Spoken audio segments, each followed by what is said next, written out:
Doctor, y en los jóvenes está la esperanza y en los niños y niñas. Y tuve una experiencia en el contexto de la Feria Internacional del Libro hoy en el Club Deportivo Mauricio Báez, auspiciada por la Biblioteca Infantil y Juvenil. 483 estudiantes participaron en un concurso de cuentos de autores dominicanos. Y ver a aquellos muchachos con tanta ilusión, leyeron sus cuentos, los discutieron, fue un proceso desde el año pasado.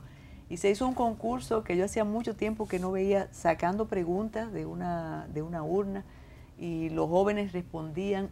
Y a veces cuando uno pierde fe en la educación, en la transformación a través del Estado, ve estos ejemplos y dice que algo se puede hacer, doctor.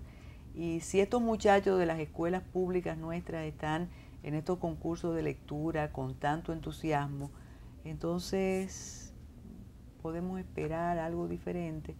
Pero naturalmente, lo decía el presidente Correa, la inversión en educación no se ve de inmediato. No. Se ve dentro de mucho tiempo, pero debo felicitar la iniciativa de la Biblioteca Infantil y Juvenil con este concurso, y también encomiar el entusiasmo de estos muchachos y muchachas que de verdad se fajaron a leer sus cuentos. Así que fue una experiencia muy agradable. Yo era parte del jurado y además leyeron uno de mis cuentos, así que sigan hacia adelante.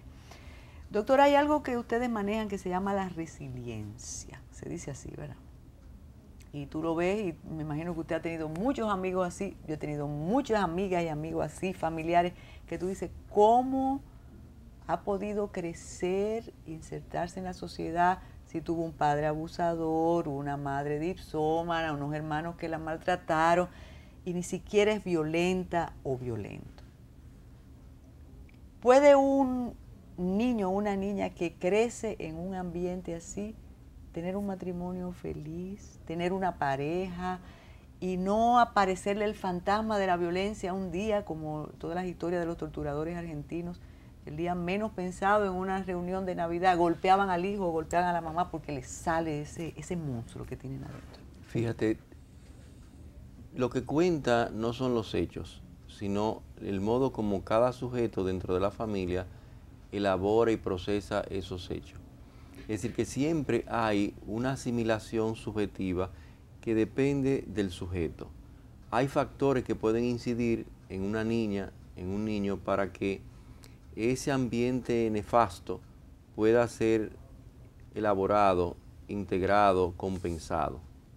Eso sucede. Por eso es que, por ejemplo, en una familia donde hay un par de gemelos univitelinos que tienen genes idénticos y que vivieron en esa misma casa, con ese papá y esa mamá, uno de bien esquizofrénico y el otro no.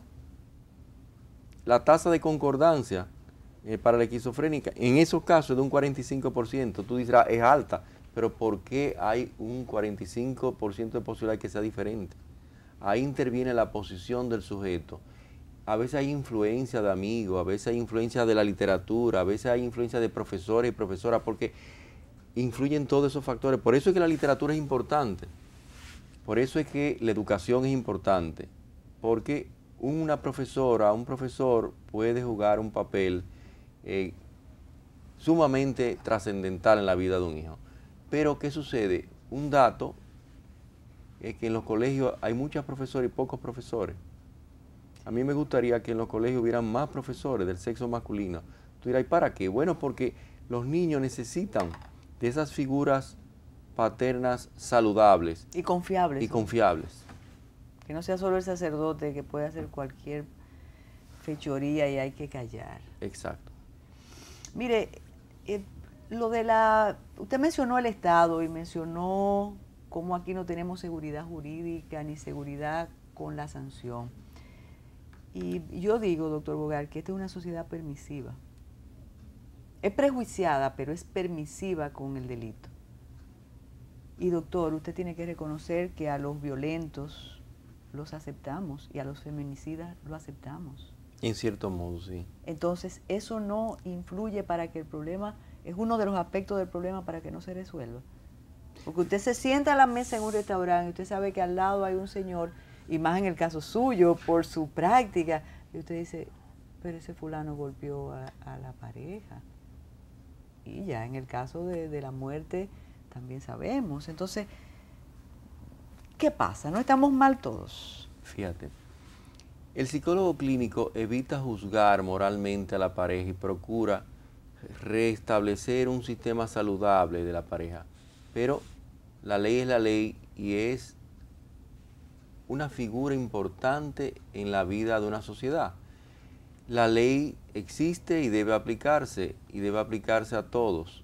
Sin ese elemento terciario en la relación de la pareja, así como también en los casos de abuso infantil, el psicólogo trata de evitarlo, trata de resolverlo, pero tiene que haber un peso legal. Tiene que haberlo, porque si el deseo no encuentra un límite en la autoridad legal, se pervierte. Lo único que garantiza un deseo codificable y que pueda ser socialmente canalizado es la ley. Claro, parejas con historia de violencia en el consultorio de un psicólogo clínico pueden recuperar su vida y eliminar la violencia en su comportamiento. Sí, pero hay que tener en cuenta... Digo, estamos hablando de fase 1. Esas agresiones que... Se puede, pero hay que tener en cuenta que la violencia es un síntoma. Y generalmente un síntoma postraumático. Ese hombre violento, malo, fue un niño abusado. No necesariamente por el papá ni por la mamá, pero que vivió un ambiente de abuso. Porque en un ambiente donde el papá golpea a la mamá, se abusa del niño también. Porque el niño ve que la única persona con la que él cuenta es una víctima. Entonces, ¿qué ocurre? Que ese sujeto que es victimario fue un niño abusado. Según Luis Vergés, en un artículo que él publicó en el Diario, de los casos del centro que él dirige, un 52% reconoce que fue víctima de abuso. Eso es un dato impresionante. Y a los hombres no les gusta reconocer que son víctimas de abuso. Y sin embargo, un 52% lo reconoció, o sea, lo que hace pensar que son más. Claro. Porque muchas veces lo que ellos consideran abuso es algo limitado dentro del campo del abuso. Doctor, el silencio femenino frente al abuso, constante, continuo, ¿a qué obedece? Usted planteaba el asunto del círculo en la familia, pero ya vamos a hablar de parejas adultas, que la mujer recibe agresiones continuas y no lo dice ni a su hermana, ni a su prima, ni a su... ¿Por qué? Porque... ¿Cómo lo mira después? ¿Cómo mira la pareja? ¿Cómo puede socializar con la pareja? Fíjate, porque el peso de la cultura va más allá de la racionalidad. Yo recuerdo un programa de televisión que yo vi en Bélgica, donde un periodista muy inteligente invitaba a una señora, profesora universitaria en Francia, a hablar de esa costumbre que había en el Senegal y en muchas sociedades africanas de extirpar el clítoris a las niñas. La señora se desenvolvió como una profesora eminente y al final el periodista le preguntó, ¿y usted qué va a hacer con sus hijas? Y ella dijo, no, ya se fueron. ¿Cómo que se fueron? Sí, ya se hicieron la operación. Esa es la cultura. La cultura significa que yo puedo estar hablando aquí como un profesor universitario y en mi casa ser machista, ahora cuando llegue a cenar. La cultura va más allá de la racionalidad y del discurso formal. Y más allá de la esquizofrenia. Es que porque eso es un comportamiento esquizoide, doctor. Claro, pero la esquizofrenia tal y como nosotros las vivimos está en relación con nuestra cultura. Es una esquizofrenia diferente a la europea. Entonces, incluso a la hora de enfermar, la cultura está presente. Por eso entre nosotros hay mucha disociación persecutoria. Los crímenes pasionales van siempre asociados a una sospecha. Sí. De adulterio. A un sentimiento de persecución. De no me quiere también. Claro. Usted mencionaba el asunto de las mujeres saliendo de la casa, trabajando. Eso me asusta un poco porque puede ser, como le decía al principio, prejuiciado.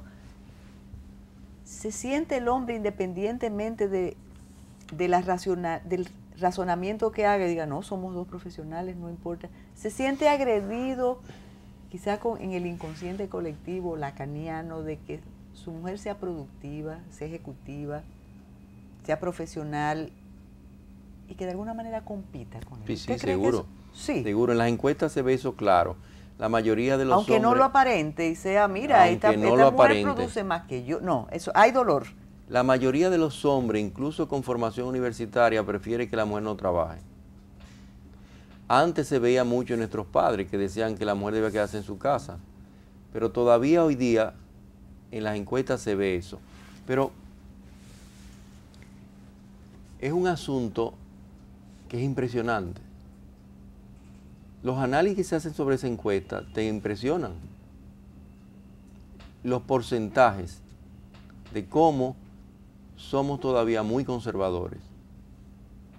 Naturalmente, cuando una mujer bonita sale a trabajar, ese hombre sabe que la van a piropear, ese hombre sabe que la van a cortejar, pero ahí viene el problema de la resiliencia, el problema de la dificultad para ser flexible. Es que una relación de pareja sana tiene que admitir la posibilidad de una ruptura. Porque si no se admite esa posibilidad y el hombre se aferra a la mujer como una posesión ineludible, puede venir una gran crisis. La semana pasada nosotros compartimos con el público un video, un audiovisual hecho para un concurso sobre violencia. Yo voy a tratar que los muchachos se lo regalen, porque no creo que podamos exhibirlo ahora. Pero ahí está claro cómo, no importa que usted sea una ejecutiva o una persona marginal, para que la agresión ocurra. Hacemos una pausa y regresamos.